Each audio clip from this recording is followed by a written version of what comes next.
qui est de créer une chaîne de télévision qui aura pour but de donner la parole de Dieu via des séries, des films, des dessins animés, des cultes, des événements, divers programmes, débats, reportages et documentaires chrétiens, en direction des chrétiens pour les fortifier et des non-chrétiens pour les convaincre. Pour effectuer ce projet, nous avons besoin de votre don afin de le concrétiser. Si vous souhaitez devenir donateur, je vous invite à effectuer un don sur notre site ou à nous contacter à contact@ministère-de-la-réconciliation.fr. Si vous êtes chrétien, nous sommes à la recherche de personnes ayant un talent ou des talents particuliers dans le domaine du média télévisuel. Si vous ressentez cet appel en vous, veuillez nous contacter à contact@ministère-de-la-réconciliation.fr. Une page sera bientôt disponible sur notre site expliquant ma vision, son montant et la date souhaitée pour sa réalisation. Que Dieu vous bénisse. C'était le pasteur Serge.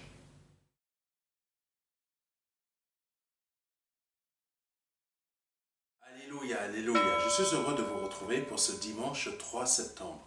Que Dieu soit béni, que Dieu soit glorifié.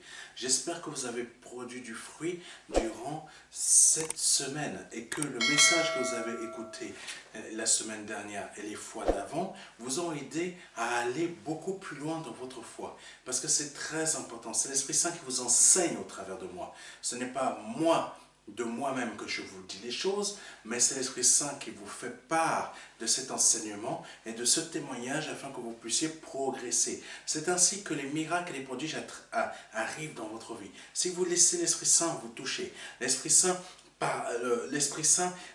envahir votre esprit, envahir vos pensées et non le monde envahir votre cœur. Parce que malheureusement le monde, au travers des chaînes d'information, de toutes sortes de choses qui nous arrivent à gauche et à droite, au travers des réseaux sociaux ou même ce que l'on peut entendre, il faut savoir que ce sont un amas d'informations que l'adversaire dont se sert pour nous empêcher d'entendre la voix de Dieu, pour nous empêcher de comprendre ce que le Seigneur veut nous faire comprendre. Que Dieu soit béni. Mais les choses vont s'empirer encore un peu plus, parce que la technologie avance, mais notre foi doit avancer aussi. C'est ça que vous devez comprendre. Amen. Ce n'est pas le fait d'avoir plus de maisons, plus de voitures, etc. que nous devons aller vers ce sens. C'est plutôt dans le sens que notre foi doit être multipliée afin de résister au piège de Satan. Parce que la foi est un bouclier qui renvoie les flèches de Satan. Et il ne faut jamais l'oublier, mes frères et mes sœurs. Parfois, on a l'impression que les choses nous assaillent. C'est vrai, nous avons beaucoup d'épreuves, nous avons beaucoup de difficultés. Mais si notre foi n'est pas un bouclier, mes frères et mes sœurs, c'est normal que les épreuves nous mettent à terre. Parce que c'est des réalités spirituelles, c'est des combats spirituels. Tout ce que nous avons comme combat sur cette terre, c'est une image des choses qui se passent dans le monde invisible nous concernant. Amen. Que Dieu soit béni, que Dieu soit glorifié. Vous qui avez affaire à des sorciers, c'est parce que tout simplement il y a des combats spirituels dans votre vie. Donc, votre moyen de combattre ça, qu'est-ce que c'est? C'est le bouclier de la foi. Avec le bouclier de la foi, j'éteins tous les traits enflammés de l'ennemi par le nom de Jésus-Christ. Amen. Je n'ai pas encore commencé le message aujourd'hui, mais le Saint-Esprit voulait vous dire des choses. Alléluia. Si c'est la première, deuxième ou troisième ou quatrième fois que vous nous suivez, je vous invite à aller sur notre site internet, sur la page principale. Tout en bas de cette page, il y a un formulaire qui s'intitule « Restons en contact ». Vous pouvez aller le consulter. Ou tout simplement, nous avons des pages de réseaux sociaux, vous pouvez aussi y aller, nous envoyer des messages, nous y répondrons. Je ne peux pas personnellement répondre à tous vos messages, mais si une personne peut y répondre, elle y répondra de notre équipe. Que Dieu soit béni et que Dieu vous fortifie. Amen. Alléluia. Nous allons aller un peu plus loin. Je salue mes frères qui sont au Niger, mes frères qui sont dans d'autres pays, qui nous suivent. Que le Seigneur vous fortifie abondamment. Vous fortifie, renouvelle vos forces par le nom de Jésus-Christ. Je vous invite à tenir ferme dans la foi, parce que l'adversaire n'est pas content, l'adversaire est enragé avec tout ce qui est en train de se passer. Des gouvernements qui se lèvent contre d'autres États, contre des peuples. Tout ça, c'est de la folie. En parlant de ça, le diable est en train de rendre fou certains pays, pensant qu'ils vont réussir. Mais en fait, ils sont en train de s'effondrer par eux-mêmes, par leurs propres décisions. L'Afrique est en train de se lever. Ça, c'est des choses que l'Esprit Saint veut montrer aussi par ce genre de situation aux chrétiens. Réveillez-vous. Vous êtes capable de changer votre situation. Vous êtes capable de retourner une situation. Regardez ceux qui dominaient sur tel pays, tel pays, tel pays. Toi qui es enfant de Dieu, exerce ta foi pour retourner les situations de Satan, les situations de Satan dans ta vie, afin que si tu retournes par la foi, comme tu utilises le bouclier de la foi, tu retournes, tu le renvoies, tu le retournes. Tu sais que tu peux faire tomber le diable. Comme si vous êtes dans une prise de judo. Tu sais que tu peux le faire tomber. Tu sais que tu peux le prendre comme ça et le mettre à terre. Je t'apprends quelque chose. Mais ça se fait comment? Par la foi. Le diable ne peut pas te résister. Il est enragé, il se dit comment une créature aussi faible peut me résister? Parce que tout simplement, celui qui est en nous est plus fort que celui qui est dans le monde. Mais pour cela, il faut exercer la foi. Je vous invite à regarder comment les jeunes du Niger ils agissent. Comment les jeunes du Niger sont allés forcer là où se trouve l'armée française, dans l'aéroport qui s'en sont servis comme base. Pourquoi les jeunes ont forcé? Parce qu'ils ont manifesté leur foi. Ils n'ont pas eu peur d'un État colonial, un État de colons dans leur territoire. Ils ont décidé, on vous chasse. C'est ainsi que tu dois agir dans la foi concernant le diable dans ta vie. Tu dois agir ainsi. Tu dois dire, ça suffit. Maintenant, j'exerce la foi. Alléluia. Que Dieu soit béni. Que Dieu soit glorifié. Nous allons remettre ce moment entre les mains de notre Seigneur Jésus-Christ et aller un peu plus loin dans cette émission de notre culte de dimanche. Mon Père, par le nom de Jésus-Christ de Nazareth, je te prie, je te demande d'agir puissamment. D'agir puissamment dans ce message. D'agir puissamment, de toucher des cœurs, de toucher des consciences, des intelligences, des pensées, afin que ces pensées changent, afin que leur cœur change, afin qu'il y ait quelque chose qui change dans leur vie, qu'il se produise quelque chose, qu'il se produise un miracle puissant de ta part, ô Père, qu'ils soient complètement changés au fond de leur être. Que ce message produise, oh Père, je te rends grâce, qu'ils produisent quelque chose dans leur être spirituel, qu'ils arrivent à comprendre et qu'ils comprennent que c'est comme ça que je dois avancer. Oh Père, sois béni et glorifie encore ton nom, glorifie le nom de ton Fils Jésus-Christ par ton Esprit Saint, afin que par le nom de Jésus-Christ de Nazareth, ta gloire soit encore glorifiée, ton nom soit encore glorifié, par le nom de Jésus-Christ. Amen. Amen. Nous allons bientôt avoir notre séminaire du mois de septembre. Ce séminaire va se dérouler le samedi 30 septembre au 26 rue du Colonel Moll, de 14 h à 17 h 30. Le Seigneur a quelque chose pour vous dans ce séminaire. Plusieurs personnes ont déjà été bénies dans ce séminaire. Plus de 600 personnes, bientôt 600 personnes ont déjà suivi ce séminaire via notre site internet. Sans parler des réseaux sociaux où l'émission a été aussi diffusée. Le Seigneur a touché beaucoup de personnes, en plus des personnes qui étaient présentes. Vous pouvez être touché aussi par le Seigneur. Le Seigneur a une bénédiction pour vous.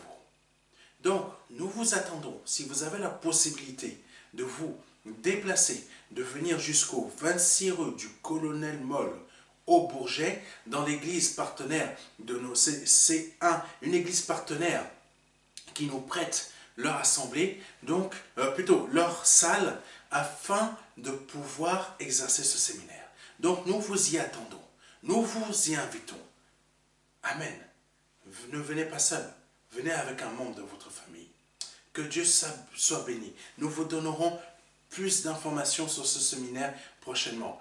Que Dieu vous bénisse et vous fortifie. Amen. Nous allons commencer l'enseignement d'aujourd'hui qui s'intitule « Ouvre ses yeux pour qu'il voie ». Je tiens à m'excuser parce que nous devions donner ce message dimanche dernier, mais le Seigneur a mis à mon cœur plutôt de donner un autre message dimanche dernier, et le message de dimanche dernier qui devait être celui-ci, nous le donnons aujourd'hui. Amen. Donc le titre de ce message s'intitule « Ouvre ses yeux pour qu'il voie ». Amen. Ouvre ses yeux pour qu'il voie. Le premier verset qui va conduire cet enseignement, c'est Psaume 37, verset 25. Je répète, Psaume 37, verset 25. J'ai été jeune, j'ai vieilli, et je n'ai point vu le juste abandonné. Donc ça veut dire, pas que le juste il n'abandonne pas, mais la manière qu'il dit, c'est je n'ai jamais vu le juste abandonné. Ça veut dire qu'il n'a jamais vu le juste être abandonné par Dieu. Continuons. Ni sa postérité mendiant son pain. Ça veut dire quoi? La postérité du juste n'a jamais manqué de rien. Amen. J'espère que je parle à quelqu'un. La postérité du juste, comme le juste lui-même, ne manquera jamais de quoi que ce soit. Vous ne verrez jamais un juste qui est un enfant de Dieu, un pur enfant de Dieu, mendier son pain dans la rue. Être dehors. Même s'il n'a pas assez d'argent, vous ne le verrez jamais dehors. Vous ne le verrez jamais dehors. Il aura toujours un toit sur sa tête. Il aura toujours à manger. Il aura toujours des vêtements. Il paiera toujours ses factures. Et ça, même s'il y a des imprévus. Comment cela se fait-il? Parce que le juste vit par la foi. C'est ça que le Saint-Esprit essaie de vous apprendre au travers de moi, au travers de nos différentes émissions. Continuons. Deuxième verset qui va conduire cet enseignement. Hébreux chapitre 11, verset 1. Amen. Hébreux chapitre 11, verset 1. La foi est une la foi est une façon de posséder ce qu'on espère. C'est un moyen d'être sûr des réalités qu'on ne voit pas. Je reprends. Hébreux chapitre 11, verset 1. La foi est une façon de posséder ce qu'on espère. C'est un moyen d'être sûr des réalités qu'on ne voit pas. Amen. Le Saint-Esprit veut parler à quelqu'un. Le Saint-Esprit veut parler à quelqu'un. Et il va te parler, et il te parle aujourd'hui au nom de Jésus-Christ. Troisième verset qui va conduire cet enseignement. 2 Rois chapitre 6, verset 20. Lorsqu'ils furent entrés dans Samarie, Élisée dit, « Éternel, ouvre les yeux de ces gens pour qu'ils voient. » Et l'Éternel ouvrit leurs yeux. Et ils virent qu'ils étaient, alléluia, qu'ils étaient où? Au milieu de Samarie. Oh Père, conduis cet enseignement, conduis cet enseignement. Parle au travers de moi. Touche des personnes, touche des personnes, touche des personnes. Alléluia. Je ne suis pas là pour moi-même, mais c'est toi-même qui m'as mis sur cette terre pour enseigner ton peuple. Ton peuple, les personnes qui en ont besoin, qui sont prêtes à écouter. Tout le monde n'est pas prêt à écouter ce que le Saint-Esprit veut dire au travers de moi. Mais bénis, donne-leur le pain de ce jour, afin qu'ils grandissent, qu'ils soient nourris dans leur esprit. Par le nom de Jésus-Christ. Oh Jésus, oh Rababaka Santo. Yashale Babaka Santo. Harasoko Rababaka Shete Santo. Merci Seigneur. Il faut prendre notre corps humain comme une image des choses invisibles. Amen. La parole de Dieu en parle. L'apôtre Paul en parle. Il se sert. Il faut savoir qu'il faut se servir des réalités de ce monde comme des images pour expliquer quelque chose, des choses qui sont dans l'invisible. Parce que l'invisible, vous ne pouvez pas comprendre. Vous ne pouvez pas comprendre les réalités. Même si on vous explique, même le langage humain ne pourrait même pas expliquer la diversité d'une seule chose qui a plusieurs façons. Ah non, même là déjà, je vous ai perdu. Même là déjà, je vous ai perdu. Exemple, une lumière, vous voyez que c'est une lumière, mais une seule chose dans le royaume des cieux, ça a plusieurs facettes. C'est une image. Ça a plusieurs facettes. Vous auriez du mal à comprendre cela. Parce que c'est des choses spirituelles que vous ne pouvez pas comprendre si je vous explique comme ça, d'emblée, ça, c'est comme ça. Même si je vous dis avec des mots, ça, c'est comme ça, je bloque, plutôt, je limite l'image de la chose. Au lieu que dans le royaume de Dieu, ce n'est pas limité. Amen. Amen. Les choses sur cette terre ont une définition particulière. Mais les choses dans le royaume des cieux ont plusieurs définitions. Amen. Là, je crois que j'ai déjà explosé les neurones de beaucoup de personnes. C'est pour ça que je me sers, tout comme mon Seigneur l'a fait avant moi. Mon Seigneur est mon roi et mon frère, c'est le vôtre aussi. Tout comme mon frère en Christ, l'apôtre Paul, s'est servi d'image pour expliquer les choses. D'où l'exemple de l'armure de Rome. Amen. L'armure romaine, l'apôtre Paul s'est servi de ça. Il y a plein d'autres personnes qui se sont servies de l'image du corps humain afin de faire comprendre des choses. Amen. Donc, prendre notre corps humain comme une image des choses invisibles. Il faut prendre notre corps humain comme une image des choses invisibles. Amen. Si ton œil est une occasion de chute pour toi, ça ne veut pas dire arrache ton œil réellement, c'est plutôt débarrasse-toi de ce qui t'empêche de réussir dans ta vie spirituelle. Amen. Beaucoup de personnes n'arrivent pas à comprendre. Si tu es dans le concubinage, débarrasse-toi du concubinage pour que tu ne finisses pas en enfer. Amen. C'est une réalité. C'est une réalité, mes frères et mes sœurs. Amen. Si tu as deux femmes, débarrasse-toi d'une des deux. Je te conseille de te débarrasser de celle qui te cause le plus de problèmes. Comme ça, tu garderas et tu te marieras avec celle avec qui tu t'entends le mieux. Ouh, je crois que je vais créer plein de problèmes. Que Dieu soit béni. Continuons. Alléluia. Chaque membre de notre corps a une signification dans la parole de Dieu. Et donc, dans les réalités célestes. Croyez-vous que c'est un hasard si Dieu nous a donné des yeux? Non. C'est l'image des choses invisibles qui nous montre que dans le spirituel, ce qui est nos yeux, c'est notre foi. Les oreilles que nous portons là, que nous avons attachées sur notre corps. Quelle est l'image spirituelle? C'est que l'on écoute et l'on est capable d'écouter ce que le Seigneur nous dit. Nous sommes capables. C'est l'image des choses spirituelles nous concernant. Je suis capable d'écouter mon roi. La bouche, quelle est son image spirituelle? Amen. L'image spirituelle de la bouche, c'est quoi?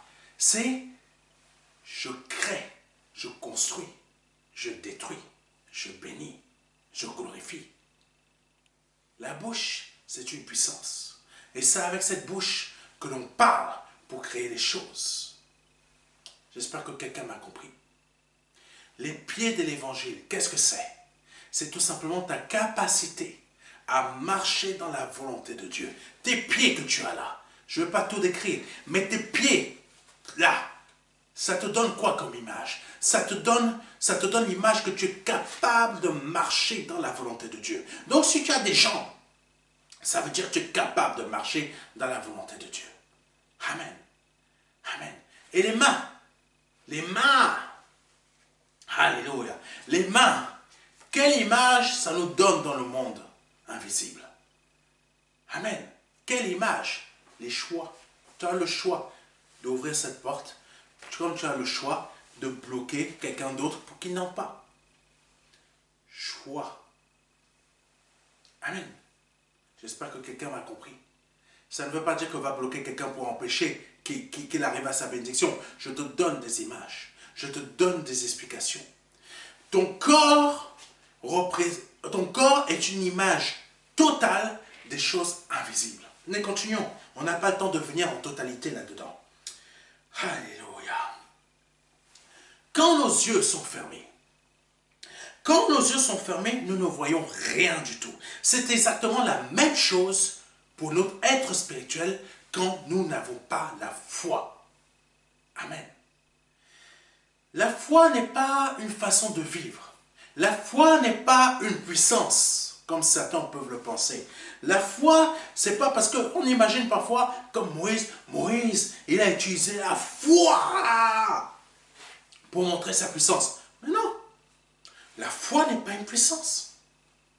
Amen. C'est ça qu'il faut comprendre. La foi n'est pas une puissance. La foi est un état de vie. Soit tu vis par la foi, soit tu vis avec le doute. Amen. Le doute est un état de vie spirituelle, comme la foi est un état de vie spirituelle. Moïse, c'est pas avec foi qu'il a agi, parce qu'il vivait la foi. Quelqu'un ne m'a pas compris. Parfois, on est en train de dire dans nos assemblées, agis avec foi. C'est pas avec foi qu'il faut agir. C'est comme si on te dit, agis avec foi. Mais qu'est-ce que tu fais lundi, mardi, mercredi, jeudi, vendredi, samedi, dimanche? Donc ça veut dire que tous ces autres jours, excusez-moi, il y en a 7, je n'ai compté que 5. Bon, ça c'est la grâce, c'est pour quelqu'un. Amen, prends-y. C'est comme si lundi, mardi, mercredi, jeudi, vendredi, samedi, dimanche, tu n'agis pas avec foi. Agis avec foi. Agis avec foi. Agis avec foi. Agis avec foi. Comme si c'était agis avec foi, marabout. N'importe quoi. Comme si c'était des marabouts, sorciers. Non. La foi, c'est un état de vie. Je sais que beaucoup ici en France n'aiment pas entendre mes prédications, mais la foi est un état de vie. Soit tu es un juste qui vit par la foi, soit tu es un être normal. La parole de Dieu dit tout ce que je suis en train de vous dire. Amen. Je n'invente rien. Amen. Amen. Je n'invente rien. Que Dieu soit béni. La foi, c'est un état de vie. Tu ne t'en rends même pas compte, mais tu marches. Tu marches en état de foi quand tu fais absolument confiance à ton Dieu. Amen. Nous avions vu il y a plusieurs années de ça, quand on prend une tasse de café, nous sommes sûrs que nous allons l'attraper, que nos mains vont la saisir, vont saisir cette tasse. Mais savez-vous que ça, c'est de la foi? Savez-vous que ça, c'est de la foi? Je suis sûr que je pars de mon travail, je vais arriver à bon port. Mais tu ne sais même pas s'il y a un car qui va te faucher, s'il y a un fou qui va te poignarder, qui va te tuer, s'il y a un dingue qui va te violer. Tu ne sais rien de tout ça. S'il y a un animal qui va sortir je ne sais pas où, s'il y a un météore qui va te... Mais il y a des gens, des météores leur percent la tête. Hein. Il faut savoir ça. Beaucoup de gens ne sont pas au courant. Parce que tout simplement, c'est des faits divers. Amen. Il y a beaucoup de personnes qui reçoivent des météores sur la tête et ils meurent sur le coup. Il y a beaucoup de personnes qui reçoivent des éclairs sur eux et ils meurent sur le coup. D'autres non. Oui, il y a beaucoup de choses qui se passent. Mais vous ne pouvez même pas y croire. Mais ce sont des choses naturelles. Donc tu ne sais même pas. Tu sors, mais tu sors, tu es sûr que tu vas arriver à bon port parce que tu te dis, je vais aller prendre le croissant, je vais apporter ça à mes collègues, on va tous manger. Oh, ce vendredi, ça va être super parce que là, vraiment, c'est très cool, etc. Mais toi, tu es en train d'exercer la foi sans le savoir parce que tu te dis que tu vas arriver à bon port sans te préoccuper du fait que est-ce qu'il y a une voiture qui va me faucher? Est-ce qu'il y a un car qui va me renverser? Est-ce que le train va me tuer? Est-ce que quelqu'un va me pousser dans les rames? Est-ce qu'il va y avoir ci? Est-ce qu'il va y avoir ça? Est-ce que comme ça, comme ça, comme ça, comme ça, comme ça, comme ça, comme ça, comme ça, comme ça? Non, tu ne te poses pas tout ce genre de questions. Pourquoi? Parce que tu es sûr que tu vas arriver à bon port. Ça, c'est la manifestation invisible de tes yeux spirituels par la foi. Et tu penses que la foi, c'est juste agir par la foi? Non, c'est un état de vie. Même les non-chrétiens exercent la foi, sauf qu'ils ne s'en rendent même pas compte. Même les politiciens exercent la foi, ils le savent. C'est pour ça qu'ils vous cachent les choses et qu'ils vous font la loi de la laïcité. Qui vous disent qu'il y a séparation entre l'État et la République. Pardonnez-moi, j'ai dit une bêtise. Ah, excusez-moi. Entre la République, entre donc l'État et la religion. Parce qu'ils ont peur que des personnes comme moi, qui ne sont pas du tout dans une religion, mais qui vous ouvrent les yeux sur le fait que Dieu est réellement vivant. Pas par moi-même, mais parce que le Saint-Esprit, comme il est réellement vivant, l'Esprit du Père m'habite réellement. Ça veut dire que cet être glorieux et puissant est en moi, et c'est lui qui vous parle. Et ces personnes savent que Dieu existe réellement, mais ils ont peur que ce qu'il a à vous dire vous emmène hors de ce que eux vous disent. Parce qu'ils ont peur. Excusez-moi, je vous donne une image afin que vous compreniez.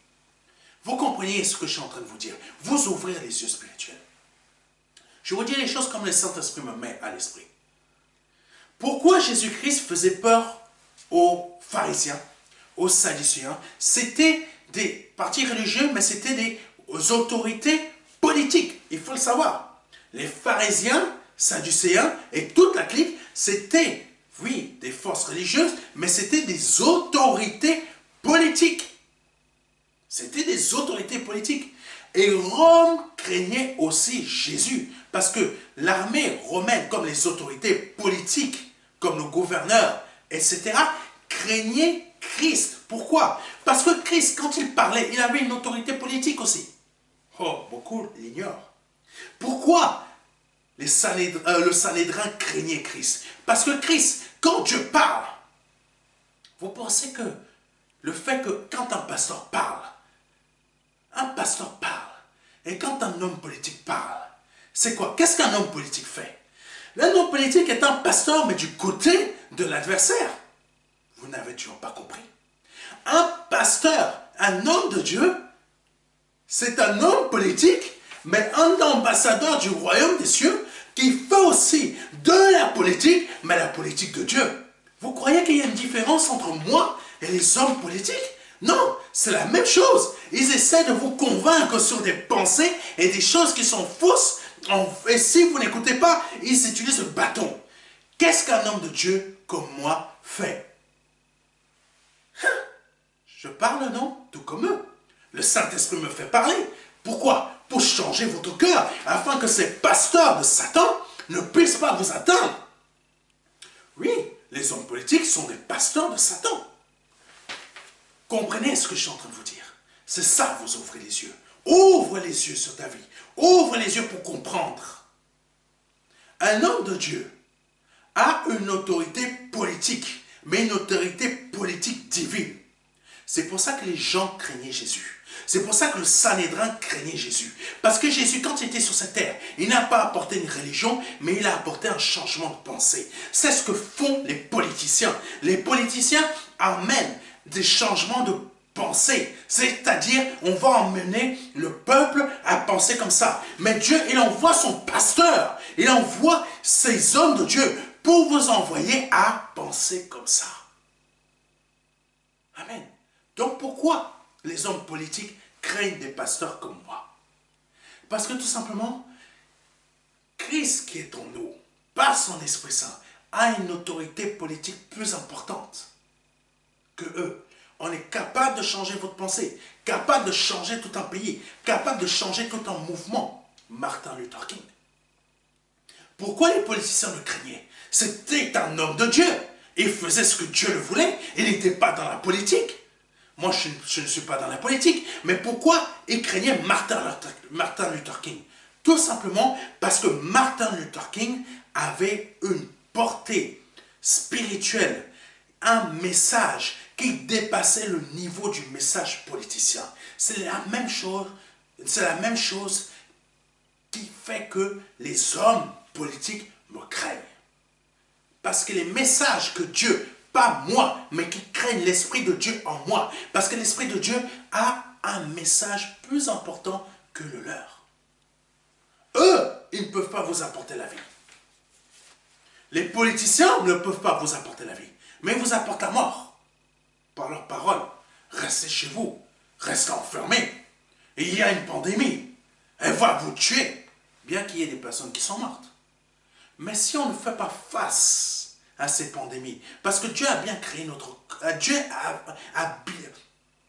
comment dire ça? Il a créé parfaitement notre corps, capable d'enregistrer les données d'un virus afin de pouvoir mieux se défendre. Si vous êtes un fils de Dieu, si vous êtes une fille de Dieu, ça veut dire que vous êtes un juste. Votre corps ne mourra pas à cause d'un virus.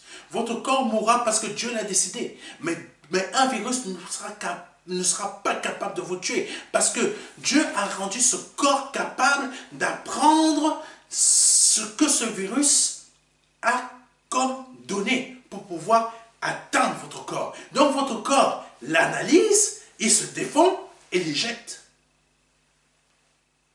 Amen. Quelqu'un comprend ce que je suis en train de dire? Il faut ouvrir vos yeux, mes frères et mes sœurs. Ouvrez vos yeux. Continuons l'enseignement. Amen. Continuons l'enseignement. Oh, Jésus. La foi, je ne suis même pas encore entré dans le cœur de l'enseignement. La foi nous permet de voir les choses qui n'existent pas encore dans notre vie comme existantes, afin de pousser ces choses à l'existence dans notre vie. C'est pas notre foi qui sont nos yeux. Notre foi, c'est nos yeux spirituels. C'est vrai, je ne possède pas encore la chose, mais je la vois déjà comme existante dans ma vie. Ce n'est pas agir par la foi, ça. Quelqu'un me comprend? Je vous l'ai dit tout à l'heure. Ce n'est pas agir par la foi, ça. La foi est un état de vie. Je vois, je suis dans ce monde visible, mais je vois la chose que j'ai dans mon cœur comme étant déjà visible et que je la tiens. La foi est un état de vie.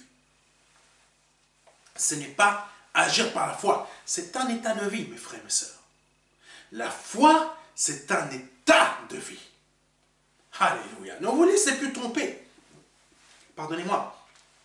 Ne vous laissez plus tromper. Parce que beaucoup de gens vont vous dire, allez, agez par la foi. Agez par la foi. Agez par la foi. Non. La foi, c'est un état de vie.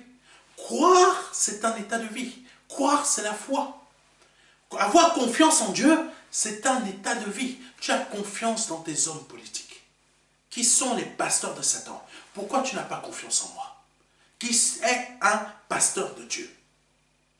Pourquoi tu ne me fais pas confiance en moi?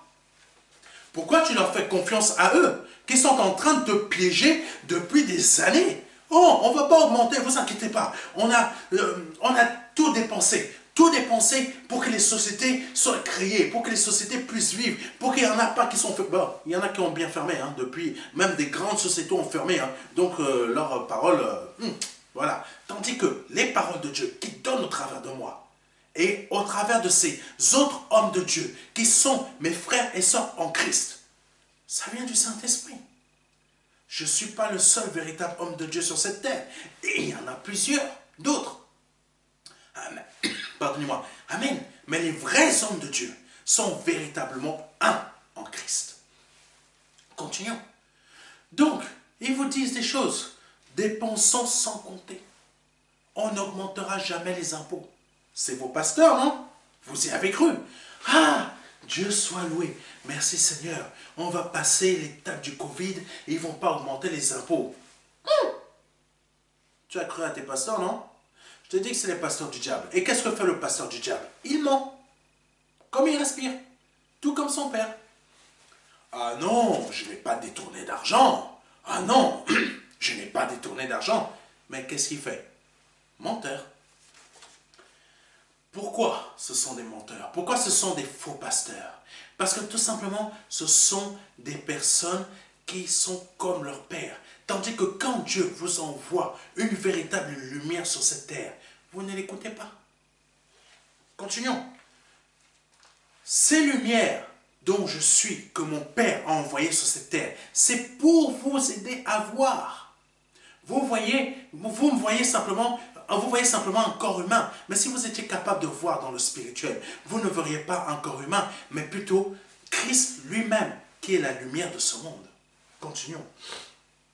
Amen. Mais beaucoup n'arrivent pas à concevoir, ni à comprendre que la foi, c'est un état de vie et non un agissement.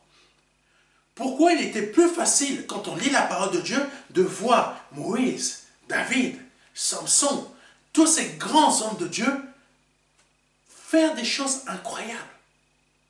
C'est très simple. Ils n'étaient pas dans un agissement de foi. Ils étaient plutôt dans un état de vie de foi. C'est la différence avec nous, les chrétiens de ce monde. On se dit chrétien, mais on ne comprend pas que dans les faits, nous ne sommes pas chrétiens, nous ne sommes pas d'une religion, nous sommes de nature divine. C'est un état de vie. Par contre, quand on vient vous sortir des choses, viens, on va faire le yoga. Ah, le yoga, c'est un état de vie. C'est une façon de penser. Ah, j'ai envie parfois. Parfois, ça me démange. Parfois, ça me démange. Je me dis, mais comment vous faites pour croire à de telles bêtises? Le yoga, c'est une institution satanique. Des esprits malsains. Ah. Continuons. Il faut écouter les hommes de Dieu comme moi. Il faut nous écouter. Il ne faut pas passer à côté. Il faut nous écouter. Il faut m'écouter. Parce qu'au travers de moi, le Saint-Esprit vous ouvre les yeux. J'ai constaté que nos yeux, quand ils sont fermés, je parle des yeux spirituels, quand nos yeux spirituels sont fermés, pourquoi sont-ils fermés? Parce que nous manquons de foi. Nous manquons de foi. Vous vous dites le mardi, ah, là maintenant, je vais agir par la foi. Maintenant, je vais agir par la foi. Dieu ne te demande pas d'agir par la foi, Dieu te demande de vivre par la foi. Ah, mais pasteur, tu racontes n'importe quoi. Combien de chrétiens ici en France, vous êtes en train de m'attaquer? Pardonnez-moi, je vais vous dire quelque chose. Je ne vais choquer personne. Mais la plupart des chrétiens qui m'attaquent ici, ce sont des chrétiens blancs. Pardonnez-moi, je vous dis les choses telles qu'elles sont. Nous n'avons pas la même vision des choses. La vision des choses que j'ai en moi, c'est la vision de Dieu. Je ne réfléchis pas avec ma tête pour vous dire les choses. Je laisse le Saint-Esprit m'instruire. Même si j'ai fait de la théologie biblique, je ne laisserai pas ma tête contrôler les messages que l'Esprit Saint veut donner, afin de vous parler. Amen. C'est les chrétiens. Malheureusement, il n'y a pas de racisme dedans. Arrêtez de voir ça. Mais je vous dis les choses telles qu'elles sont. Vous m'attaquez parce que vous ne comprenez pas l'Esprit Saint. Au même titre que les pharisiens et sadducéens ont attaqué Christ. Amen. Parce qu'ils ne comprenaient pas ce que disait Christ. Christ était le théologien, le théo. Ah mon Dieu, j'arrive même plus à prononcer ce mot. Tellement que ah là là, il était le théologien par excellence. C'est lui la théologie. Amen. Mais comme il est la parole, il sait ce que la parole dit, puisque c'est lui la parole. Il est capable d'expliquer telle chose, telle chose, telle chose, telle chose, telle chose, mais que toi, tu comprends avec ta tête. C'est ce que le Saint-Esprit fait avec moi. Il vous explique au travers de moi telle chose, telle chose, telle chose, telle chose, telle chose, telle chose spirituelle, sans que ma tête, qui a fait de la théologie, rentre en matière. Alléluia. Continuons. Continuons. Oh Jésus. Donc quand nous manquons de foi, quand nos yeux sont fermés, nos yeux spirituels sont fermés, c'est parce que l'on manque de foi. La foi, c'est ce qui nous permet d'avoir les yeux ouverts dans les réalités célestes de Dieu. Amen. Si l'on n'a pas la foi, nous ne voyons pas les choses. Si l'on n'a pas la foi, c'est-à-dire cet état de vie, si nous ne la vivons pas, nous n'avons pas les yeux ouverts. Et la parole de Dieu, elle est très claire là-dessus. Elle dit, mon juste vivra par la foi. Il n'est pas dit que mon juste va agir par la foi. Il est dit que mon juste vivra par la foi. Donc sur cette terre, la foi, c'est un état de vie. C'est un état de vie. Sans cet état de vie, nous sommes morts. Et si nous sommes morts, nous ne sommes pas des justes. C'est clair pour quelqu'un? J'espère que c'est assez clair. Si tu n'as pas la foi, tu n'as pas la vie. Mon juste. Parce que quand ce verset, qu'est-ce qu'il dit? La foi est liée à la vie. La foi est liée à la vie. Si tu n'as pas la foi, tu n'as pas la vie. Donc, mon juste, qui est un être spirituel, un être divin, un être de nature divine, pardonnez-moi, mais pas un être qui marche avec ce corps, bien que nous marchons et que nous vivions avec ce corps, mais en tant que juste, nous ne voyons pas avec ses yeux, mais nous voyons avec les yeux de la foi. Pourquoi? Parce que nous sommes dans un état de vie qu'est la foi. Amen. Et cet état de vie qu'est la foi, c'est nos yeux dans le spirituel. C'est nos yeux dans la réalité céleste, divine. C'est nos yeux pour nous rendre capables de voir quelque chose que nous désirons. Et cette chose prend vie. Et ça devient réel. J'espère que vous m'avez compris. C'est très important pour la suite du message. Continuons. Amen. La parole de Dieu que si nous n'avons pas la foi, nous ne pouvons pas lui être agréables.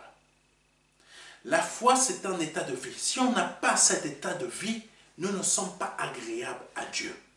Amen. Alléluia. La foi nous permet de voir au-delà de notre nature charnelle et mortelle. Cette nature-là ne peut voir que des choses de cette réalité visible.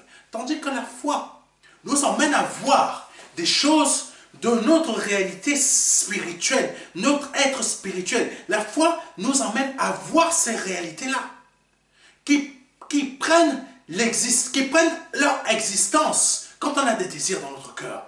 Écoutez-moi bien, quand on a un désir dans notre cœur terrestre, bon, je vous explique quelque chose clairement. On a le désir d'une voiture. Ce n'est pas l'esprit qui a ce désir. Ce n'est pas notre âme qui a ce désir. C'est ce corps. Pourquoi? Parce que ce corps est d'une nature terrestre, d'une nature visible. Donc, je désire des choses pour ce corps. Mon esprit en désire d'autres qui ne sont pas de ce corps. Parce que ce corps, tout ce que ce corps désire, ce sont des choses éphémères. Ce sont des choses qui ne sont pas éternelles. C'est pour ça que le Seigneur nous dit qu'on ne doit pas se confier là-dessus. Parce que ce sont des choses éphémères. Notre esprit est éternel. Là, tu peux passer sur cette terre, il y en a à peine qui arrivent, ils passent à peine 2 secondes, ils sont déjà morts. C'est une réalité.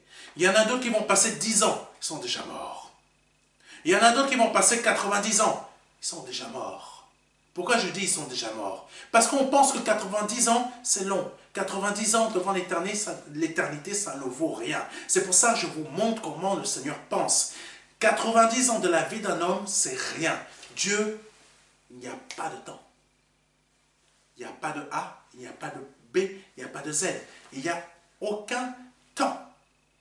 Dieu est éternel. Donc, quand il voit l'homme qui se dit, demain je vais faire ça, demain je vais faire ci, tu es stupide pour Dieu. Pardonnez-moi de dire les choses telles qu'elles sont, c'est une réalité. Tu es stupide pour Dieu. Parce que tu te dis, demain je vais faire ça. Ah bon, mais tu ne sais même pas dans quelques minutes si tu vas quitter la terre. C'est pour ça qu'il est dit, mon juste vivra par la foi. Parce que si mon juste vit par la foi, son état, lui, il voit l'invisible. Il sait que si son être terrestre a des désirs, a des projets, il va confier ses désirs, ses projets à son Dieu. Parce que c'est son Dieu qui sait que s'il sera là dans 2 minutes, 3 minutes, 4 minutes, 5 minutes, 10 minutes, ou dans 10 ans. Et comme le Père le voit, il sait aussi, le Père sait aussi que fais attention à ça, c'est pas le moment, c'est pas les finances, tu n'as pas, etc. Ou si tu as les finances, fais attention, n'investis pas là-dessus tout de suite, parce que dans 2 mois, tu vas avoir des gros problèmes. Et j'ai t'ai donné cet argent pour surmonter ces problèmes, pas pour que tu achètes ça. Et quand le juste vit par la foi et agit ainsi et partage les désirs qu'il y a dans son être terrestre, le Père lui montre les choses dans le spirituel qui vont lui arriver dans le terrestre. Amen. Quelqu'un me comprend? Donc le juste qui vit par la foi connaît son avenir. Pourquoi? Parce que le Père le lui montre. Attention, ne va pas là. Attention, attends encore un peu. Attends, la chose va arriver. Patiente. Eh oui, mes frères et mes sœurs. On ne vous explique pas beaucoup ça dans les assemblées. Le Saint-Esprit vous explique tout ça au travers de moi. Continuons parce que le temps avance et ne m'attend jamais. Alléluia. Alléluia. Nous sommes nombreux à nous angoisser. Nous sommes nombreux à nous angoisser au lieu que la foi, amen, au lieu que la foi bannit toutes sortes d'inquiétudes, de peurs, de manquements. Pourquoi? Parce que mon juste vivra par la foi. Et si le juste vit par la foi, c'est un état de vie. Si mon juste vit par la foi, donc c'est un état de vie. Et cet état de vie nous emmène à quoi? Nous emmène à autre chose que la parole de Dieu nous parle et nous dit, et qui fait partie aussi de notre nature de juste. Parce que l'on voit, quand on est juste, et quand on est juste, on marche par la foi, c'est un état de vie, nos yeux spirituels sont ouverts et nous comprenons que tout m'est possible. Je peux passer par une situation difficile, mais il m'est possible de vivre. Je peux passer par une situation compliquée, mais il m'est possible de guérir. Je peux passer par des situations de pauvreté, mais je sais que je suis riche. Amen. Quelqu'un me comprend? Je sais que je suis capable de payer mes factures. Je n'ai que 500 € par mois. Mes factures sont de 1000 € par mois, mais je sais que je suis capable de les payer. Mon juste vivra par la foi et son état de vie, parce qu'il est juste, c'est lié. Tu ne peux pas être juste si tu ne vis pas par la foi. Amen. Et tu ne peux pas vivre par la foi, plutôt, vivre par la foi, c'est obligatoirement être juste. Tout est lié. Et la vie selon Dieu, c'est la foi qui est liée. Donc tu ne peux pas vivre en Christ si la foi, si tu n'as pas la nature de la foi en toi. Donc il n'y a pas de fait d'agir par la foi. La foi, c'est de ta nature. Ça fait partie de toi. On ne peut pas te séparer de la foi parce que la foi, c'est ta nature. Quelqu'un me comprend? Amen. Donc, si ton être terrestre, et non ton être divin, ton être terrestre, lui, peut passer par des périodes de pauvreté. Mais ton être divin sait que tout lui est possible. Même si ton être terrestre passe par des moments de pauvreté, ton être divin sait que tu es capable d'être riche. Et tu vis dans cette richesse. Ça veut dire quoi? Dans ton être terrestre, tu passes par la pauvreté, tu la vis. Tu as des factures de 1000 €, mais tu ne gagnes que 500 €.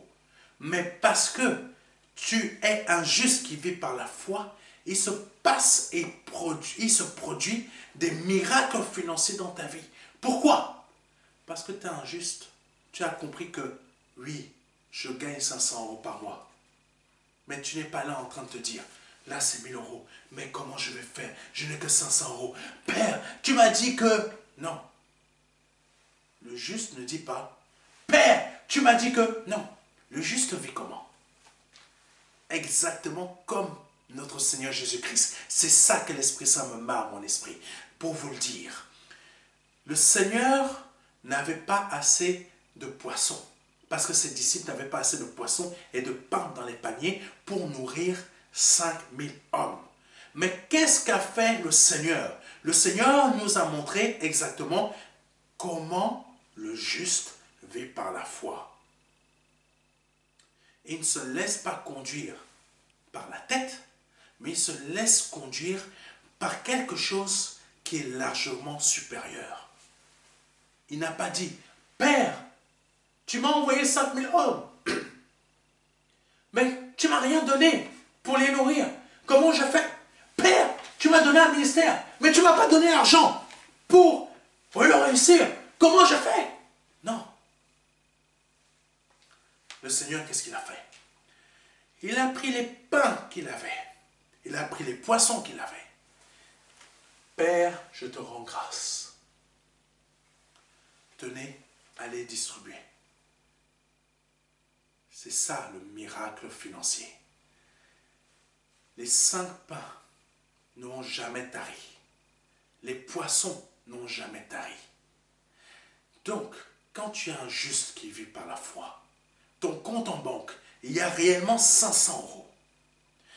Tes factures sont réellement de 1000 euros. Mais ce que tu ne sais pas, si tu es un juste qui vit par la foi comme le Seigneur, tu rends grâce au Père. Il va y avoir des miracles financiers dans ta vie pendant les 5 ou 6 mois que tu vas passer dans ta vie. Je ne sais pas à qui je suis en train de parler. Ces miracles financiers vont doubler, multiplier, quadrupler, cinquupler, sextupler, septupler, je ne sais pas, et toutes les autres choses. Tu payeras tes 1000 euros de facture et il te restera encore pour vivre et pour bénir Dieu au travers de cette œuvre. Alléluia! Que Dieu soit béni. Le Seigneur vient de révéler une prophétie à quelqu'un. Continuons. Mais c'est ça, vivre par la foi. Continuons. Alléluia. Le temps ne m'attend jamais. Le roi David a dit ceci dans le psaume 37, verset 25.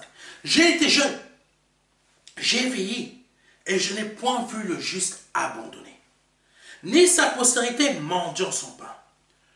David, quand il a dit ça, lui, il vivait la foi. C'était un état de vie. Il était dans un état de vie. Ça veut dire quoi? Il savait que ce qu'il avait dit était véritable et vrai. Il savait qu'il ne mentait pas parce que lui-même, il savait qu'en étant juste, le Père ne l'a jamais abandonné. Il est passé par telle épreuve, par telle situation, par tel domaine, par telle chose. L'autre là-bas était en train de le poursuivre. L'autre là-bas était en train de le... Oh, Baba Chala Santo, ça me rappelle quelqu'un.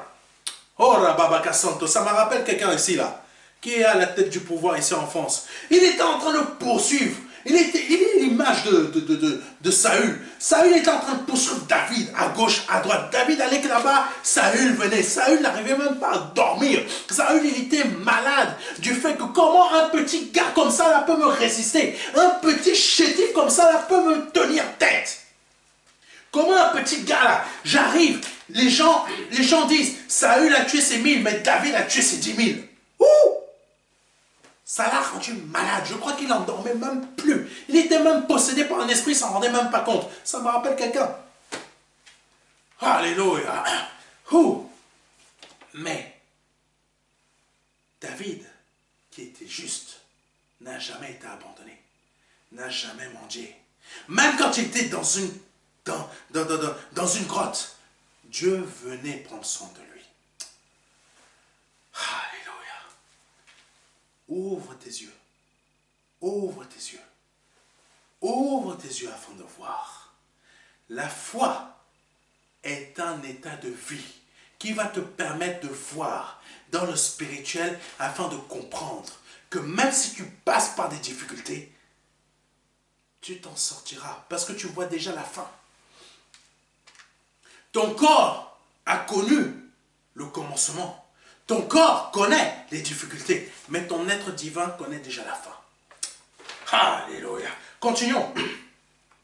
Donc la foi nous ouvre les yeux dans les réalités célestes, que l'on ne voit pas, mais aussi sur des réalités de ce que l'on espère, qui n'est pas encore visible à nos yeux humains, mais qui va le devenir. Notre être divin voit déjà la fin d'une épreuve. Tandis que notre corps humain ne fait que voir le début et la période de l'épreuve. Mais notre être divin, parce que nous sommes justes, nous voyons déjà la fin. Et c'est ça qui nous encourage à persévérer. Hébreux chapitre 11, verset 1. La foi est une façon de posséder ce qu'on espère. C'est un moyen d'être sûr des réalités qu'on ne voit pas. Toi, actuellement, tu te retrouves sans mari ou sans femme. Tu es célibataire. Comme le pasteur Marcelo, bon, je le cite parce que ça m'a fait rire en fait, mais c'est une réalité. Quand tu es, comment on appelle ça? Comment il a dit ça? Quand tu es célibataire endurci, je ne veux pas te pousser à te marier comme lui. Parce que si je te pousse à te marier comme lui le fait, pardonnez-moi, je peux te pousser à épouser la mauvaise personne et tu vas détruire ta vie en épousant la mauvaise personne. Je préfère plutôt t'encourager à faire autre chose. Ouvre tes yeux afin de voir avec ton esprit spirituel la femme que le Père t'a déjà donnée d'avance. Tu vois ça, tu possèdes déjà la chose. Mais ton corps, lui, subit le célibat. Mais si ton esprit, donc tu es dans un état de vie de foi, tu vois déjà que Dieu t'a répondu favorablement, ça va donner la force à ton corps terrestre de patienter encore un peu. Alléluia. J'espère que quelqu'un m'a compris. Je ne te pousserai jamais à te marier subitement. Tu peux commettre la pire erreur de ta vie. Alléluia. Oh, Jésus. Jésus, tu es bon. Continuons avec 2 Rois, chapitre 6, versets 16 à 17. Et il répondit, ne crains point, car ceux qui sont avec nous sont en plus grand nombre que ceux qui sont avec eux. Élisée pria et dit, Éternel, ouvre ses yeux pour qu'il voie. Et l'Éternel ouvrit les yeux du serviteur, qui vit la montagne pleine de chevaux et de chars de feu autour d'Élisée. Alléluia. Des chars de feu autour d'Élisée. Il y a une personne, comme je vous ai dit, un chrétien ici en France. Vous avez entendu ce que je vous ai dit tout à l'heure, non? Les chrétiens ici en France, comment ils sont? Vous avez compris. Quand je lui ai parlé de feu, lui il est parti dans un délire. J'ai rien compris. Là, des chars de feu sont autour d'Élisée, sont en sa faveur. N'ayez pas peur de réclamer le feu de Dieu dans votre vie. Parce que Dieu va vous envoyer des chars de feu. Non pas pour vous détruire, mais détruire vos adversaires. Non pas pour te détruire, mais détruire ta maladie. Non pas pour te détruire, mais détruire ceux qui se sont ligués en justice contre toi. Non pas pour te détruire, mais combattre ceux qui ont formé des armes pour te détruire toi. Au niveau terrestre comme au niveau spirituel. N'ayez pas peur. Là, Élisée avait ses yeux ouverts et voyait l'armée de l'Éternel qui était sur la colline. Je vous ai dit, pourquoi il y a une différence entre nous qui sommes de cette génération en tant que chrétiens, surtout en France, et le peuple d'Israël. Parce que eux, ils étaient dans un état de vie de foi. Élisée était dans un état de vie de foi, c'est pour ça qu'il voyait de ses yeux ce que toi tu es incapable de voir aujourd'hui. Toi tu es incapable de voir l'invisible. Mais Élisée était capable de voir l'invisible. Et il voyait quoi? L'armée céleste de Dieu qui était venue pour le secourir lui. Afin que l'armée envahisseur qui était venue pour l'arrêter, parce que en tant que prophète, il voyait ce que l'armée qui projetait d'attaquer son roi vienne le chercher lui pour qu'il ne puisse plus voir les secrets qui se produisaient, même jusqu'à dans la chambre du roi qui voulait attaquer le sien. Donc, ce roi-là qui est envahisseur a envoyé une armée une armée pour l'attraper, se saisir de lui et le ramener dans leur territoire à eux. C'était eux l'armée l'armée envahissante. C'était eux le territoire envahisseur. Maintenant, Élisée, comme il était dans un état, comme il était dans un état de vie de foi, ça veut dire que du matin jusqu'à son sommeil, etc., et il était dans un état permanent de foi. Aujourd'hui, vous me dites qu'on ne peut pas vivre la foi 24 heures sur 24, mais j'en ai assez de vous entendre dire des âneries. La foi, c'est un état de vie.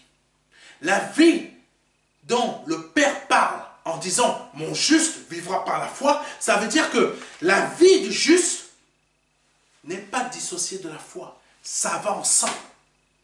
Si tu as la vie, tu as la foi. Si tu as la foi, tu as la vie. Et si tu as la vie, qui est donc la foi, tu es juste. Donc, Élisée était juste. Parce qu'il vivait par la foi. C'était un état de vie. Aujourd'hui, vous prenez ça comme j'ai la foi. Je vais avoir mon entreprise. Oh, la etc. J'ai la foi. Je vais avoir ma femme. Je vais avoir mon mari. Je vais avoir mes gamins. Allez. Mais si... Oh mon Dieu.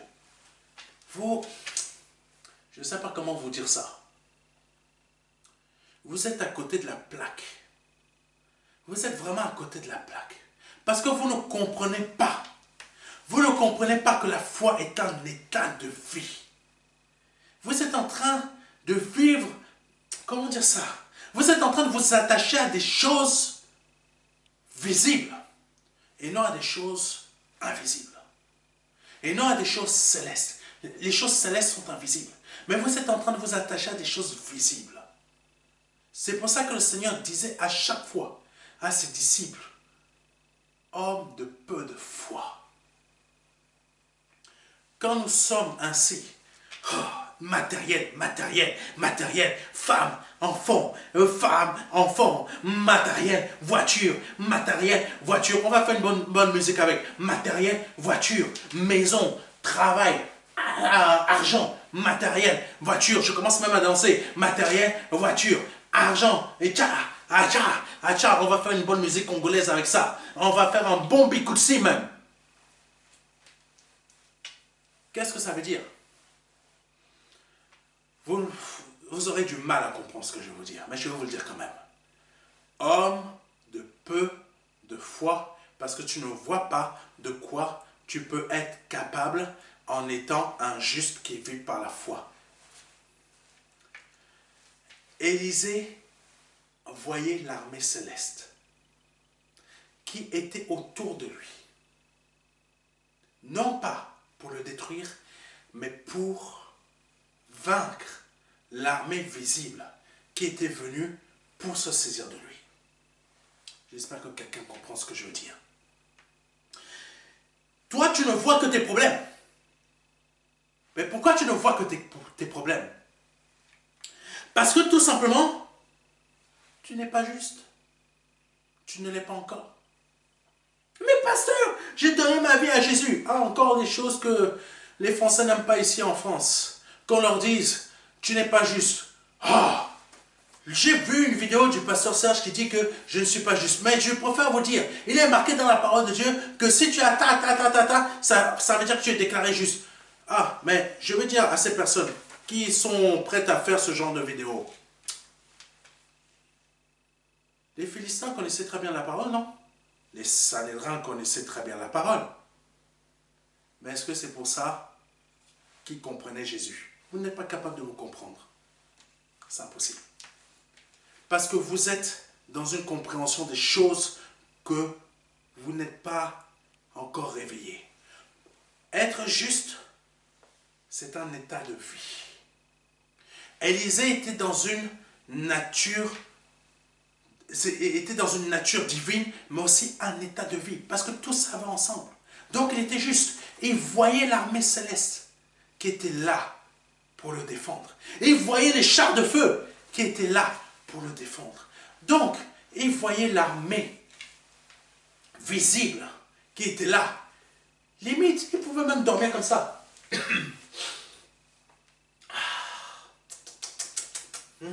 Alléluia. Il dort.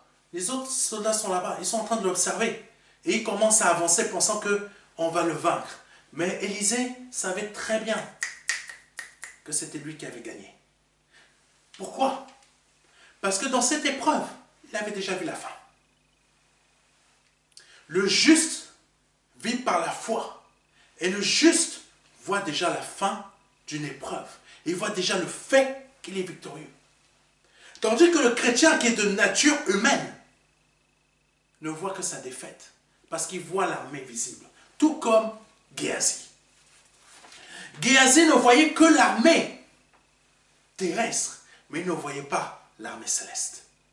Donc pour lui, Géasi, c'est « Oh, maître Élisée, maître, mon envoyé de toutes parts !» Tout comme les disciples de Christ. « Seigneur, la tempête elle est en train de s'exciter à gauche, à droite. Tu vois pas qu'on va crever ?» Géasi, c'était la même chose. « Maître, on va crever, regarde, toute cette armée sont venus, tout ça pour nous chercher avec des lances. »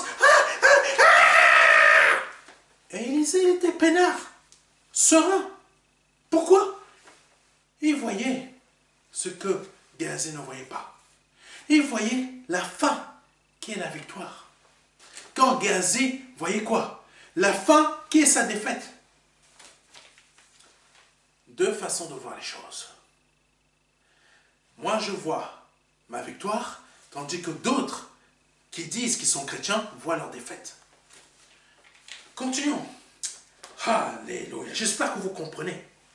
Première chose que nous constatons dans le verset de 2 Rois chapitre 6, verset 16 à 17. C'est que la foi nous ouvre notre conscience afin d'être dans la plénitude. De notre capacité à comprendre que nous sommes supérieurs en nombre et en puissance face à ce qui veut nous détruire.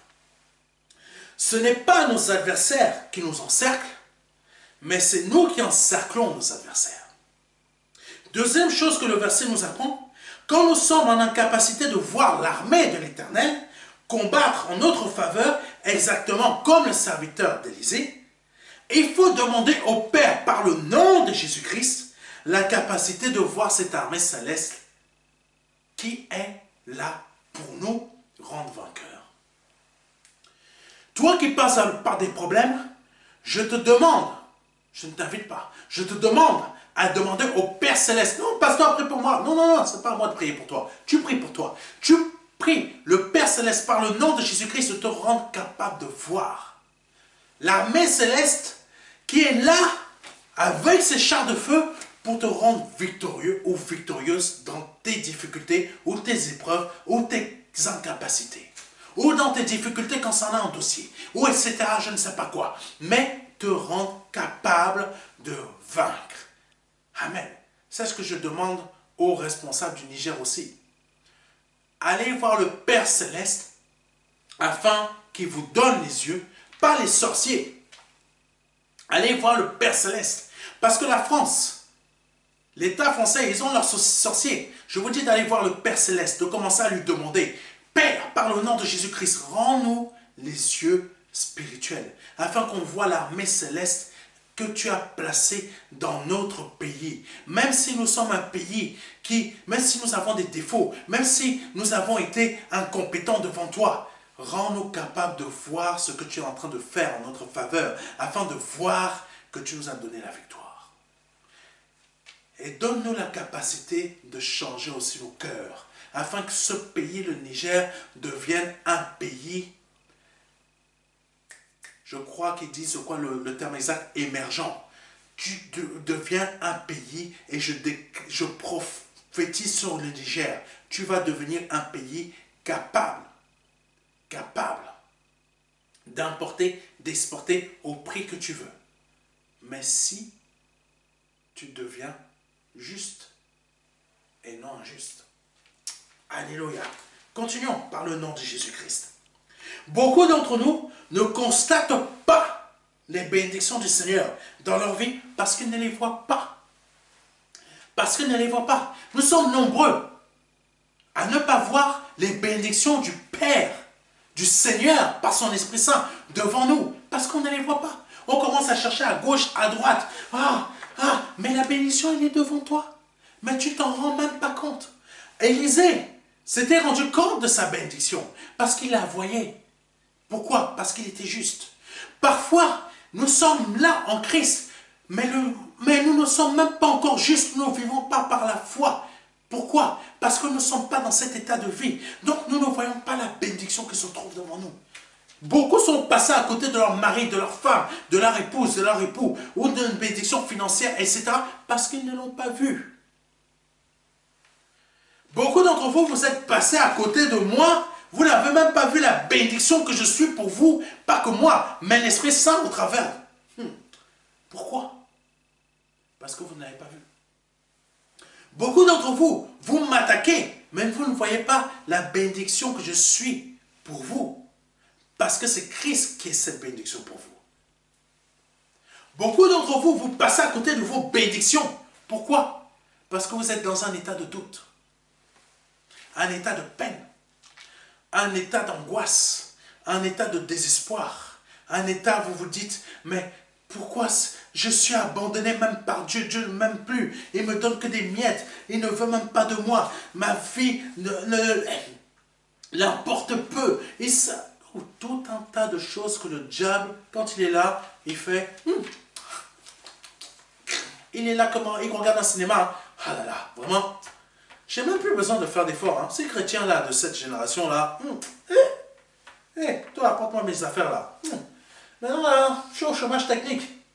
Ces gens-là, j'ai même plus besoin de faire les choses. Ils font tout à ma place. J'ai plus qu'à rester peinard.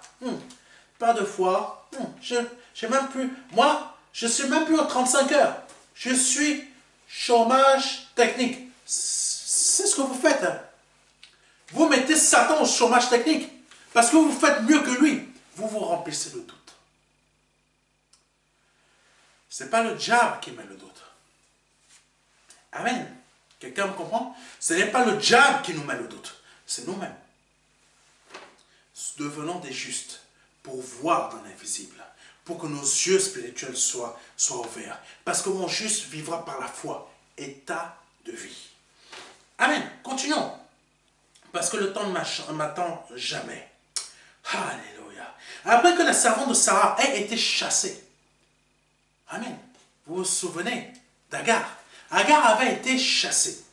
Elle avait été chassée par sa maîtresse. Parce que tout simplement, c'était sa maîtresse qui l'avait envoyée coucher avec Abraham parce qu'il voulait un enfant. Au lieu que la bénédiction était là. Mais pareil, Sarah, elle n'a pas vu. Elle n'a pas vu, elle ne voyait pas la bénédiction qui était en cours. Elle était là, allez, on fait, Abraham, viens là, on fait, Abraham, viens là, on fait, Abraham, viens là, on fait. Le pauvre, il devait même être...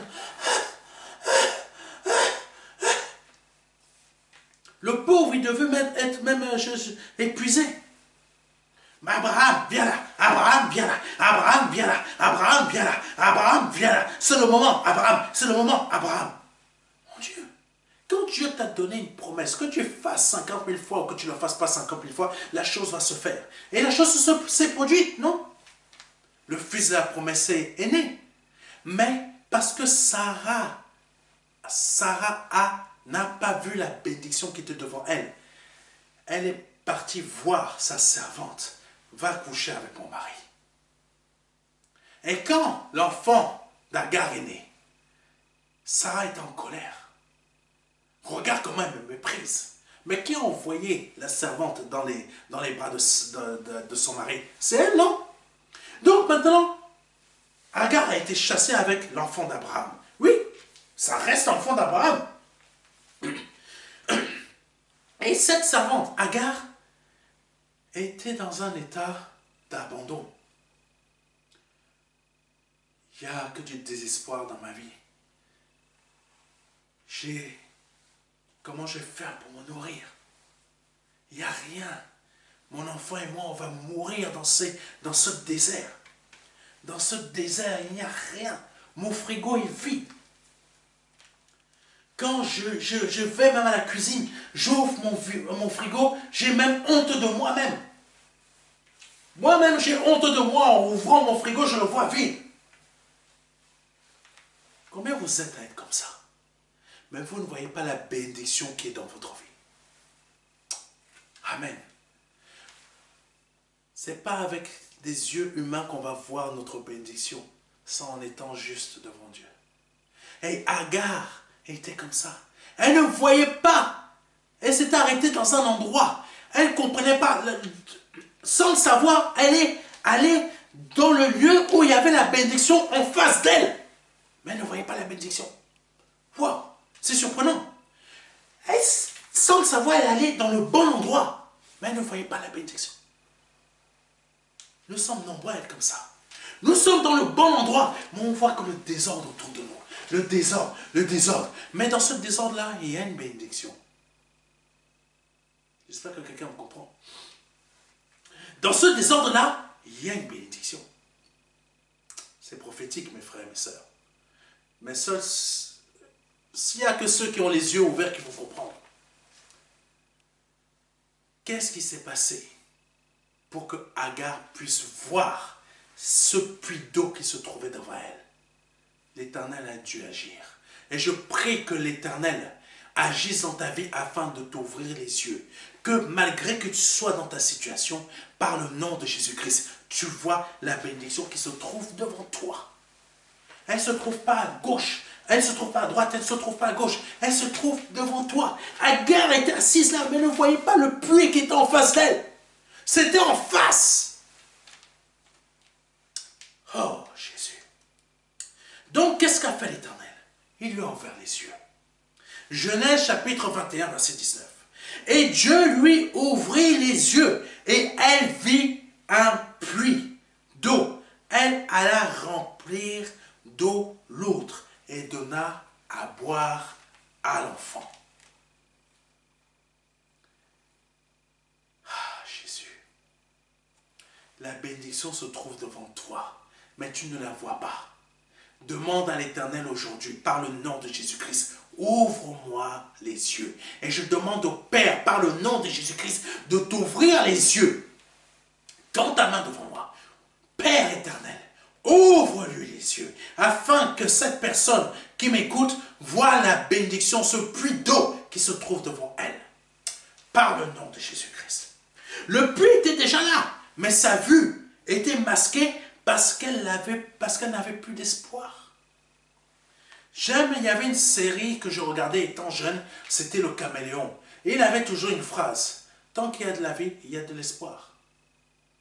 Ce n'est pas anodin. Cette expression n'est pas anodine. Si tu vis encore aujourd'hui, c'est que Dieu te fait grâce. Et s'il te fait grâce, il y a encore de l'espoir. Quelqu'un me comprend? Très bien. Agar n'était pas une croyante, mais juste une suiveuse qui profitait de la foi d'Abraham. Mais je pense qu'il fallait qu'elle passe par là, afin qu'elle, à son tour, comprenne que je dois être dans un état de vie, de foi. Comme aujourd'hui, le Père veut que tu sois dans un état de vie de foi, que tu ne sois plus dans une expression, là maintenant, nous sommes mardi, je dois agir par la foi. Mais par contre, hier, non, je n'ai pas agi par la foi. J'étais, je ne sais pas où, mais je n'étais pas dans la foi. C'est ça qu'il faut que tu changes dans ta vie. Que tu passes que tu partes de cet état où tu es à un état de vie de foi. Ça veut dire que lundi, mardi, mercredi, jeudi, vendredi, samedi, dimanche, comme je l'ai dit, tu sois dans cet état de vie. Pas juste 2 heures, 3 heures, 24 heures sur 24. Parce que je me souviens bien des ADD. Ah, il n'est pas possible de vivre dans la foi toute une journée. Et le pasteur disait, oui, mais vraiment, vous les Français, vous me fatiguez. Hein. Avec vos esprits, là, je ne comprends même pas. Comment vous faites? Mon Dieu, comment vous faites? Aïe, aïe, aïe, aïe, aïe, aïe, aïe, aïe. Pardonnez-moi, mais vraiment, je me pose des questions parfois. Parfois, je me dis même que le Seigneur doit se dire, mais... Parfois, là, je crois qu'il doit être comme ça. Il doit se dire, mais... Même lui-même, il doit se dire, mais... possible? Comment on peut arriver à penser des choses pareilles? Que on ne peut pas vivre, on ne peut pas être dans un état de vie de foi toute une semaine, 24 heures sur 24. Oui, l'adversaire pourra peut-être essayer de nous envoyer des pensées. Oui, peut-être on va entendre des informations qui vont essayer de nous troubler. Mais si on est des justes, le Seigneur nous donnera toujours la force de rester dans cet état de vie de foi. Le Seigneur nous donnera toujours la force d'être dans cet état de vie de foi. C'est pour ça que nous sommes capables d'être dans cet état de vie de foi 24 heures sur 24. Continuons. Alléluia. Donc, Agar avait besoin d'avoir les yeux ouverts, tout comme vous. Donc, elle a dû passer par cette épreuve pour comprendre que maintenant, je dois être dans cet état de vie de foi pour comprendre c'est quoi être juste. La foi nous permet de voir les solutions là où il n'y en a pas, même si nous sommes encerclés par une myriade d'adversaires. Il faut savoir que pour Dieu, 2 plus 2 n'égale pas 4, mais plutôt 4000. Là, ta tête, elle explose. C'est pas possible, pasteur. 2 plus 2, c'est égal 4. Oui, pour toi, mais pas pour Dieu. Pas pour Dieu. Pour Dieu, c'est 4000. C'est 4 millions. C'est 4 milliards. C'est 4 trillions de milliards. Là, ta tête, là, elle ne sait même pas comment compter des trillions, etc. Là, tes neurones ont explosé depuis des siècles. Pourquoi? Parce que tu n'es pas encore juste, mon frère, ma soeur. Mon juste vivra par la foi. C'est-à-dire, il est dans un état de vie de foi. Ça veut dire que pour Dieu, 2 plus 2 égale 4000, donc pour moi c'est 4000. 2 plus 2 pour Dieu c'est 4000. 2 plus 2 pour Dieu c'est 4 millions, pour moi c'est 4 millions. Je reste pas. Moi je sais que mon corps reste sur le fait que 2 plus 2 égale 4, mais comme je ne vis pas avec mon corps n'est qu'une maison pour que je puisse parler à d'autres personnes, mais que je vis avec mon esprit, je sais que 2 plus 2 égale 4 millions. J'ai un 0 pointé sur cette terre, mais j'ai 20 sur 20 là-haut. Amen. Continuons. Notre foi, c'est ainsi qu'elle doit être dans notre vie. Un état de vie. Il y a aussi un autre point.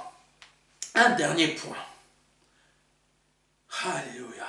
Où c'est nous qui voyons notre victoire, mais notre adversaire, ou les adversités, ou le système, ou une armée étrangère ne voit pas sa défaite.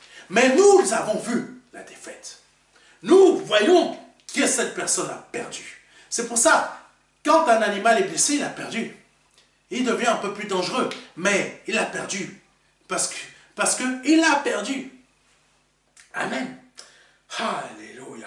Lisons 2 Rois chapitre 6 verset 20. Lorsqu'ils furent entrés dans Samarie, Élisée dit, Éternel, ouvre les yeux de ces gens pour qu'ils voient. Et l'Éternel ouvrit leurs yeux. Et ils virent qu'ils étaient au milieu de Samarie. Et ils virent qu'ils étaient au milieu de Samarie. Cette armée étrangère qui était venue chercher Élisée, les anges qui étaient, l'armée céleste qui était autour, ont frappé d'aveuglement cette armée terrestre. Ils étaient aveugles. Ça veut dire quoi? Ce qui est en toi est plus fort que ce qui est en dehors de toi. Un seul homme, même pas son serviteur, hein, son serviteur était là, il ne comprenait même pas ce qui se passait. Hein. Beaucoup d'entre nous sommes comme ça. Nous ne comprenons même pas, mais comment ce frère a fait pour avoir ça? Il ne gagne pas assez. Mais comment il a fait? Comment la soeur l'a fait? Parce que tout simplement, tu n'es pas dans un état de vie de foi. C'est pour ça que ta tête, elle a explosé depuis longtemps. Tandis que l'autre, il est dans 2 plus 2 égale 4 millions. Donc, même s'il n'a que 500 € dans son compte, il a 10 millions en réalité. Alléluia. Continuons. Donc, un seul homme a vaincu toute une armée. Un seul homme a vaincu toute une armée. Tu ne te rends même pas compte du potentiel qui est en toi. Toi, tu es simplement maison, voiture, mari, femme, enfant, bon salaire. Dieu m'a béni. je suis prospère. Je suis prospère. Et j'ai une foi puissante. J'ai une foi énorme. J'ai une foi, mais elle est gigantesque. Ah bon? Elle est gigantesque parce que tout simplement, tu as une voiture, tu as 2 maisons, tu as une société, tu as ça. Ah, pour toi, avoir ça, ça montre que tu as une foi gigantesque. Ben, Élisée, il a une foi réellement gigantesque. Réalité céleste. Toi, tu es dans des choses matérielles. Élisée est dans une puissance réelle, le pouvoir réel. Il a dominé sur une nation. Toi, tu domines sur quoi? Une voiture, une maison, une entreprise. Ça vaut quoi? Ça vaut quoi réellement? Rien. Tandis qu'un enfant de Dieu, comme Élisée, a dominé sur une nation entière et a mené son armée tout seul en Samarie, où cette armée s'est faite envahir, encerclée par une autre armée visible. Élisée a gagné. Et parfois même, nous avons besoin de montrer aux armées qui nous envahissent, qu'elles soient terrestres ou impures, ou je ne sais pas quoi, que vous avez perdu. Parfois dans nos situations, nos yeux spirituels sont ouverts, mais les épreuves sont toujours là. Il faut simplement demander, Père, je sais que j'ai déjà vaincu. Je te demande, Papa, par le nom de Jésus-Christ, montre à mon ennemi, à mes ennemis, qu'ils sont à terre. Parce que là, ils sont en train de se fatiguer. Ils ne me fatiguent pas moi, mais ils se fatiguent eux. Quand tu es juste, tu n'es pas fatigué par les adversités. Mais c'est les adversités qui se fatiguent elles-mêmes. Et ces adversités ont besoin de voir qu'elles ont perdu. Tu as peut-être des problèmes au niveau administratif, mais sache que l'Éternel veut que tu leur montres qu'ils ont perdu. Donc comment faire ça? Mets-toi à genoux devant le Père, commence à prier et demande au Père de leur montrer qu'ils ont perdu. Et ton histoire va se régler. Que Dieu soit béni, que Dieu soit glorifié. C'est le message que le Père m'a mis à mon esprit de vous donner aujourd'hui. Et j'espère que ce message va fortifier beaucoup et plusieurs d'entre vous. Je demande au Père par le nom de Jésus-Christ de vous ouvrir les yeux spirituels. Nous n'avons pas vu tous les aspects de cet enseignement, mais si le Seigneur le permet, nous en verrons d'autres. Et si c'est la première, deuxième ou troisième ou quatrième fois que vous entendez un de mes messages et souhaitez donner votre vie au Seigneur Jésus-Christ, je vous invite à répéter après moi. Père, Père, je te demande pardon pour mes offenses. Je te demande pardon pour mes offenses. Je te demande pardon pour mes péchés. Je te demande pardon. J'ai manqué de foi, mes yeux étaient fermés durant toute ma vie. Aujourd'hui, j'ai besoin de toi pour voir. Et j'ai vu et j'ai compris que je suis un homme pécheur, que je suis une femme pécheresse. J'ai besoin de toi aujourd'hui pour que mes yeux soient ouverts encore plus. J'ai besoin d'être dans cet état de vie, de foi, d'être injuste. C'est pour d'être injuste, pas un injuste, mais d'être injuste. C'est pourquoi je te demande, c'est pourquoi je reconnais, Père. Je reconnais, Seigneur, que le Père t'a formé un corps, que tu es mort à la croix pour moi, que tu as versé ton sang à la croix pour moi, pour la rémission de mes péchés. Et je confesse et j'abandonne tous mes péchés. Tout ce que j'ai pu faire qui est la désobéissance devant toi. Maintenant, je veux devenir obéissant ou obéissante si vous êtes une femme. Par le nom de Jésus-Christ. Si vous venez de répéter cela avec foi, vous venez de passer de la mort à la vie.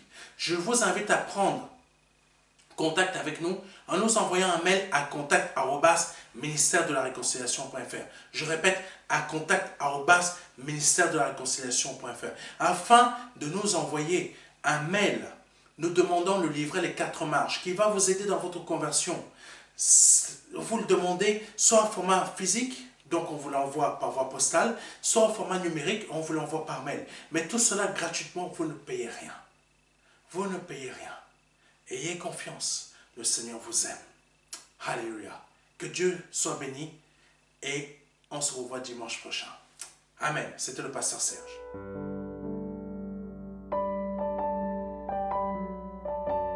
Jean 3, verset 16. Dieu a tant aimé le monde qu'il a donné son Fils unique, son unique Fils, afin que quiconque croit ait la vie éternelle. C'est un don, c'est une promesse que Dieu vous fait. C'est une grâce que Dieu est en train de vous faire. Parce que nous sommes sous la période de la grâce. C'est un très grand cadeau. La vie éternelle par le Seigneur Jésus-Christ. Aujourd'hui, vous avez la possibilité de passer par la porte étroite. Parce que le royaume des cieux vient frapper à votre porte. Oui, je vous le dis. Le royaume des cieux vient frapper à votre porte. C'est un grand cadeau que l'Éternel vous fait. Vous avez la possibilité de l'accepter. De dire oui, Seigneur, je t'accepte comme mon seul Seigneur et Sauveur. Je t'accepte comme mon Dieu. J'accepte de t'ouvrir la porte de mon cœur afin que tu rentres dans ma vie et afin que je me libère de mes péchés et que je les confesse devant toi et que je me répands de ma vie passée, de ces offenses, de toutes ces choses que je confesse devant ta face aujourd'hui. Je reconnais qu'il faut que je passe par cette porte étroite. Cette porte étroite dont le nom est Jésus. J'accepte de te donner ma vie aujourd'hui. Le Seigneur vous appelle à le faire aujourd'hui, afin que vous puissiez passer de la mort à la vie. Parce qu'aujourd'hui est peut-être votre dernier jour, vous ne le savez pas. Peut-être aujourd'hui, c'est le jour où le Seigneur vous appelle à vous donner à lui, à donner votre vie au seul Dieu, au seul et unique Dieu, le Dieu vivant et vrai. Vous avez la possibilité de le faire aujourd'hui parce que c'est la seule porte qui existe. C'est une porte étroite. C'est une porte qu'il faut emprunter pour pouvoir accéder au salut. Vous avez la possibilité aujourd'hui de l'emprunter en nous contactant à contact@ministère de la réconciliation.fr. Vous avez la possibilité aujourd'hui de recevoir un livret numérique de notre part qui va vous aider dans cette démarche afin que vous puissiez accéder à la vie éternelle. Ne tardez pas, parce que vous ne le savez